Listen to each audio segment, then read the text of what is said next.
नमस्कार, एक बार फिर से आप सभी का स्वागत है। इस वीडियो के माध्यम से मैं केरल हाई कोर्ट का आया है हाल ही का फैसला आप लोगों के साथ शेयर करने वाली हूं, जो मेंटेनेंस केस को लेकर है। संबंधित मामले में एक नेवी ऑफिसर से उसकी पत्नी और 18 साल की बेटी दोनों ने भरण पोषण की मांग की थी। फैमिली कोर्ट में 125 सीआरपीसी के अंतर्गत मांग की गई थी। दो मेंटेनेंस के केस किए गए थे। पत्नी ने और बेटी ने अलग अलग केस करके भरण पोषण की मांग किया था। क्योंकि बेटी 18 साल से अधिक उम्र की थी, इसलिए उसने भी अलग से अपने पिता से भरण पोषण की मांग की थी। महिला ने जब मेंटेनेंस की मांग की नेवी ऑफिसर पति से, तो पति का कहना था कि वो कमाने में सक्षम है, पढ़ी लिखी है, अर्न करती है, इसीलिए वो पति से भरण पोषण पाने की हकदार नहीं है। बेटी के लिए भी पति का कहना था कि उसने 18 साल की उम्र पूरी कर ली है, इसीलिए वो अब अपने पिता पर डिपेंडेंट होने का दावा नहीं कर सकती। वो खुद से कमा सकती है, वो अडल्ट हो गई है, माइनर बच्ची नहीं है, इसीलिए पिता की जिम्मेदारी नहीं बनती है। दोनों पक्षों के तर्क को सुनते हुए फैमिली कोर्ट ने यह आदेश दिया, क्योंकि महिला कमाने में सक्षम थी, इसीलिए कोर्ट ने मना कर दिया महिला को भरण पोषण देने से। कहा, आप कमाने में सक्षम हैं, आप अपना गुजर बसर करने भर का कमा लेती हैं, इसलिए मेंटेनेंस का आदेश नहीं दिया जा सकता। लड़की को कहा गया 18 साल की उम्र पार कर चुकी है। 125 सीआरपीसी में जो प्रावधान है उसमें 18 साल से ऊपर के बच्चों को मेंटेनेंस देने का प्रावधान नहीं किया गया है। इस तरह से परिवार न्यायालय ने मां और बेटी दोनों को मेंटेनेंस देने से मना कर दिया। महिला ये दावा करती रही कि उसका पति 9 लाख रुपए प्रति माह कमाता है और उसके पति के कमाई के सामने उसकी इनकम बहुत कम है और साथ ही साथ उसकी कोई परमानेंट या रेगुलर इनकम नहीं है, इसीलिए उसे पति से मेंटेनेंस चाहिए। लेकिन उसके इन तर्कों को न देखते हुए कोर्ट ने परिवार न्यायालय ने उसे मेंटेनेंस देने से मना कर दिया। मामला हाई कोर्ट पहुंचा। केरल हाई कोर्ट में सुनवाई हुई। दोनों पक्षकारों की बातों को सुनकर कोर्ट ने यह कहा कि बेशक महिला कमाने में सक्षम है, कमा रही है, लेकिन अगर वो इतना नहीं कमाती है कि पति के बराबर अपना स्टैंडर्ड मेंटेन कर सके, पति के जैसे अपनी लाइफस्टाइल मेंटेन कर सके, उसके बराबर लाइफ जी सके, तो पति को मेंटेनेंस देना पड़ेगा। पति कहता रहा कि वो अब रिटायर्ड हो चुका है, उसकी इनकम अब है नहीं कोई, LIC से जो पेंशन मिलती है उससे वो अपना गुजर बसर करता है, उसकी अब उसके आय का कोई सोर्स नहीं रहा है। लेकिन फिर भी कोर्ट ने कहा, आप अपनी जिम्मेदारियों से इस तरह के तर्क और बहाने देकर बच नहीं सकते हैं। पत्नी का भरण पोषण करना पति की नैतिक जिम्मेदारी है। ये पहले भी सुप्रीम कोर्ट और हाई कोर्ट के फैसलों में कहा जा चुका है।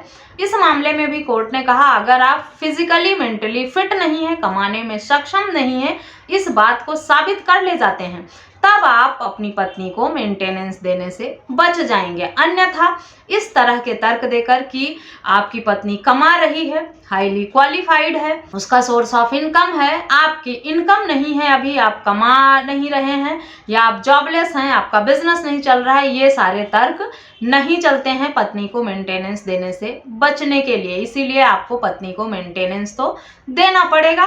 पत्नी ने 45,000 रुपए प्रति माह मेंटेनेंस की मांग की थी। इस मामले में हाई कोर्ट ने लोअर कोर्ट के फैसले को बदलते हुए 45,000 रुपए प्रति माह पत्नी को भरण पोषण देने का आदेश दे दिया। बेटी को मेंटेनेंस देने से हाई कोर्ट ने भी मना किया, ये तर्क देते हुए कि 18 साल आप पूरा कर चुकी हैं और 125 सीआरपीसी में 18 साल से कम उम्र के बच्चे को अपने पिता से भरण पोषण पाने का प्रावधान किया गया है। लड़की की तरफ से यह तर्क गया कि बेशक 125 सीआरपीसी में प्रावधान नहीं है, लेकिन गार्जियन एंड वार्ड एक्ट के सेक्शन 20 में प्रावधान है ऐसी बेटी को अपने पिता से मेंटेनेंस लेने के लिए। जो 18 साल पूरा कर चुकी है वो शादी होने तक अपने पिता से मेंटेनेंस ले सकती है। कोर्ट ने कहा कि आपका तर्क बिल्कुल सही है, ऐसा प्रावधान है, लेकिन आपने गार्जियन एंड वार्ड एक्ट में एप्लीकेशन ना लगाकर 125 सीआरपीसी में भरण पोषण की मांग की है, जिसमें ये प्रावधान नहीं है। इसीलिए अगर आपको अपने पिता से मेंटेनेंस चाहिए तो आपको फैमिली कोर्ट में फिर से गार्जियन एंड वार्ड एक्ट में एप्लीकेशन लगानी होगी सेक्शन 20 के अंतर्गत और अपने पिता से मांग करनी होगी भरण पोषण। 125 की एप्लीकेशन जो थी वो हाई कोर्ट ने खारिज कर दिया। उसमें बेटी को मेंटेनेंस का आदेश नहीं हुआ, क्योंकि 125 सीआरपीसी में 18 साल से कम बच्चे को ही भरण पोषण पाने का प्रावधान किया गया है।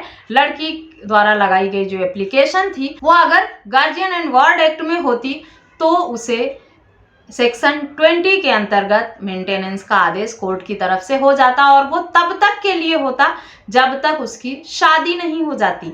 125 सीआरपीसी में भी बच्चे अडल्ट होने के बाद भी अपने माता पिता से भरण पोषण ले सकते हैं, लेकिन उन परिस्थितियों में जब वो साउंड माइंड ना हो, फिजिकली या मेंटली फिट ना हो, कमाने में सक्षम ना हो, तब 125 में भी अपने पिता से इस तरह के भरण पोषण की मांग की जा सकती है। लेकिन साउंड माइंड फिजिकली फिट बच्चे को 18 साल की उम्र के बाद 125 में मेंटेनेंस का आदेश नहीं होता है। तो इस तरह से पति के सारे तर्क को फेल करते हुए हाई कोर्ट ने पत्नी को मेंटेनेंस का आदेश दे दिया। बेटी को भरण पोषण का आदेश नहीं हुआ इस मामले में, लेकिन लोअर कोर्ट से पति के हक में फैसला हुआ था, पर हाई कोर्ट ने लोअर कोर्ट के फैसले को पलटते हुए पत्नी के हक में फैसला सुनाया। 125 सीआरपीसी को समझने की जरूरत है और जो कानून में प्रावधान है महिलाओं को किस हिसाब से भरण पोषण का आदेश होता है उसे पति लोगों को बहुत ही बारीकी से समझ लेना चाहिए। इस मामले में देखिए महिला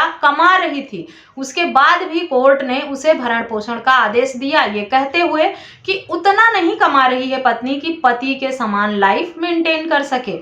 अगर आपने किसी महिला से शादी कर लिया है, वो उसकी आय शून्य है, वो कुछ नहीं करती है, ज़्यादा पढ़ी लिखी भी नहीं है और आप एक बहुत अच्छी लाइफस्टाइल मेंटेन करते हैं, तो जिस दिन आपने उसके साथ 7 फेरे ले लिए उसे भी आपके समान जीवन जीने का हक अधिकार हो गया है। बेशक आपने 1 रुपये दहेज में नहीं लिया, सिंपल तरीके से शादी की, किसी गरीब घर की लड़की से शादी आपने कर लिया, लेकिन जिस दिन उसने आपसे शादी कर ली, आपकी लीगली वाइफ हो गई, उसी दिन से उसे आपके बराबर ही हक अधिकार मिल गए जीवन जीने का, लाइफस्टाइल मेंटेन करने का। आप ये नहीं कह सकते कि पहले ये पैदल चलती थी या साइकिल पे चलती थी इसलिए अब ये मर्सिडीज या BMW की डिमांड नहीं कर सकती। आपसे शादी होने के बाद उसे भी यह हक अधिकार हो गया है कानून से कि वो भी आपकी तरह ही अच्छी लाइफस्टाइल मेंटेन करे, अच्छा खाए, अच्छा पहने, लग्जरी लाइफ जिए, और इसकी मांग वो कोर्ट में कर सकती है और आप मेंटेनेंस देने से बच नहीं पाएंगे। इसीलिए शादी बहुत सोच समझ कर करें और मेंटेनेंस के कानून को अच्छे से समझ लें कि पत्नी ज़्यादा पढ़ी लिखी भी होगी, थोड़ा बहुत कमा भी रही होगी, तब भी आप भरण पोषण देने से बच नहीं पाएंगे। इस तरह के आए हाई कोर्ट और सुप्रीम कोर्ट के जजमेंट जो हैं पत्नी को मेंटेनेंस दिलाने के लिए। इसीलिए पति की मुश्किलें अभी भी कम नहीं हुई हैं।